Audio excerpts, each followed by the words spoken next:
Is street photography unethical?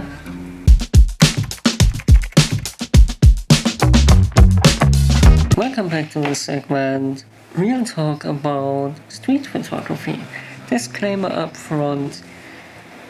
This is a lot of my opinion, which doesn't mean it's right. You will probably kind of matters where from the internet you come from seem pretty woke, political correct to you, but that's actually the background I'm from. So it's just my hot take about a segment I really love and I really care about, and definitely a segment I feel comfortable in still, despite all the negative sides. Street photography, an art form that captures life as it unfolds on the streets, raw and unfiltered. But beneath these candid shots lies a growing debate. Is it ethical to photograph strangers without their permission? So, up front, I will take a look at both sides of this discussion and why this is becoming a much bigger issue in the modern digital world.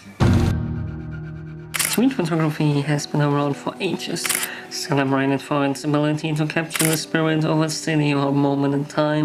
Iconic photographers like Cartier-Bressons or Gary Grant have created timeless images that are now regarded as pieces of art, but in their time, cameras were less invasive and social media didn't exist. Today it's actually pretty easy to take a picture. You have your phone, you have small digital cameras, you have point and shoot cameras with film. You even have my favorite, these cameras from the 80s. And it's like that. We don't ask people for permission usually if we go out and do street photography and then post it to potentially millions of people on the internet. And the question is, are we violating someone's privacy by taking photos of them without consent? Let's start with the ethical issues. When someone is photographed on the street, they often don't even know it's happening. They don't know where the photo will end up or who will see it. Street photography often blurs the line between public space and personal privacy. I think a lot of street photographers think that public space means public domain. But many people think that a street doesn't negate the right to privacy.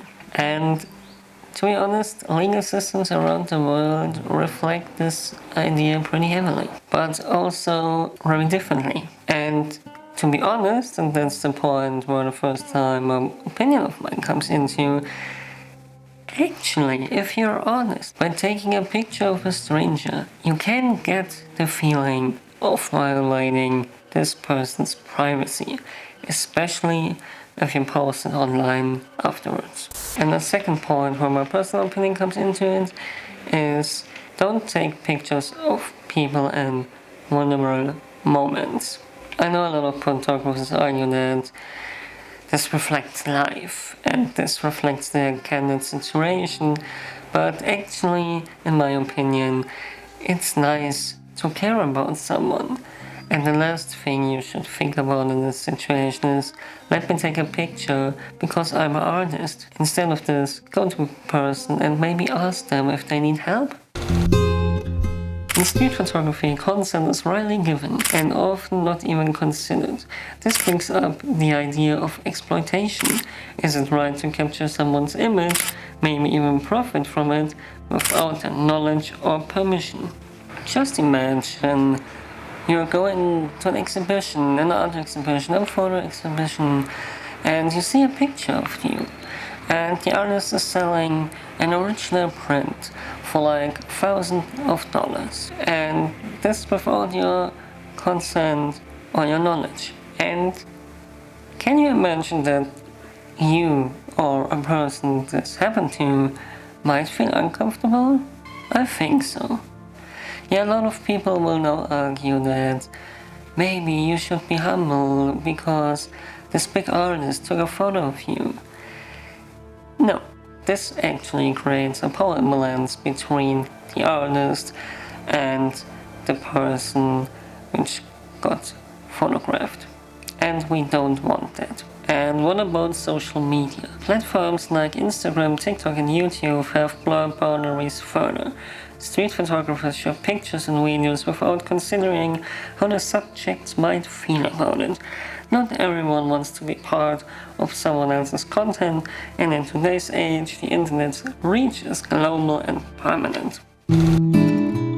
I think the biggest concern about street photography is actually that what I talked about, people who are marginalized or vulnerable, like people experiencing homelessness, going through hard times. And while taking a photo of someone sleeping on a bench in a park might capture the essence of that urban life, it can also reinforce stereotypes or exploit the person's situation. And to be honest, images like these raise questions about ethics, dignity, and respect. Without their consent, we are sharing their struggles and vulnerable moments with the world, and this without the empathy for people in such situations. So far, I'm just sounding like the PC police from South Park. Social justice, 1, 2, 3. I wanna be PC. And told you what not to do and why you should not do it. But is there actually a way to do it ethically correct? And here are actually some tips and approaches you can consider if you go out the next time taking some candid street photography. Ask for permission when possible. When possible, ask for consent, especially if the photo focuses on a specific person or shows them in a vulnerable moment. This can lead to even more powerful images since they show a real connection between the photographer and the subject. Use anonymous shots or silhouettes. If you want to capture the essence of a city without invading anyone's privacy, try taking wider shots or capturing silhouettes. This protects people's identities while still telling a compelling story. And last but not least, respect boundaries and avoid sensitive subjects. Being selective about your subjects is key. Consider whether certain shots may perpetuate stereotypes or exploit someone's situation. If the intent behind a photo feels questionable, it might be best not to take it. And personal side note here, yes, I know the negative sides in this world are pretty heavy, are pretty much, and they should be documented, but maybe we should leave this to other people than street photographers. There are a lot of good documentary photographers, photojournalists, and stuff like that. People to communicate such sensitive topics. And yes, this was already part of the conclusion to which we come now. We're at the end of the video, you see, because my glass of water is already nearly empty. So, the conclusion is probably that street photography is not inherently unethical. Street photography comes with a huge amount of responsibility. And I know even if a lot of people, especially in Germany, argue with the freedom of art, respecting the privacy and dignity of the people around us is something that should not be ignored by us photographers. You know, the goal of street photography is to capture humanity, beauty, and truth. And why should we sacrifice anyone's comfort for that? So, this was this week's video. Let me know about your opinion about street photography. And I have to say, it happened really often that I took photos of people in vulnerable moments, as you saw in this video. And my goal for the future is just to respect other persons around me more. Like, not only in photography, but also in friendship. Overall, just be nicer to each other, I think, is at least one approach to this cruel world to get it a little bit better. And I don't want to sound like the biggest hippie or something else.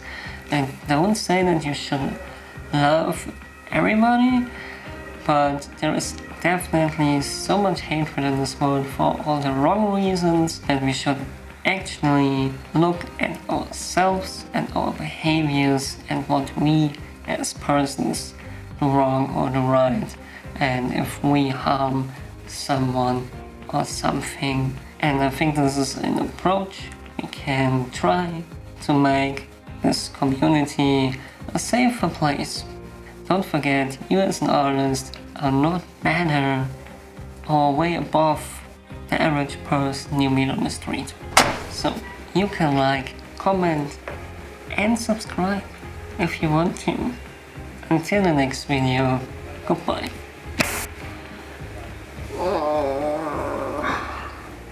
I hope I don't get cancelled for that. But usually the people who cancel are more on my side. I hope not any ex-users come here and try to fuck me.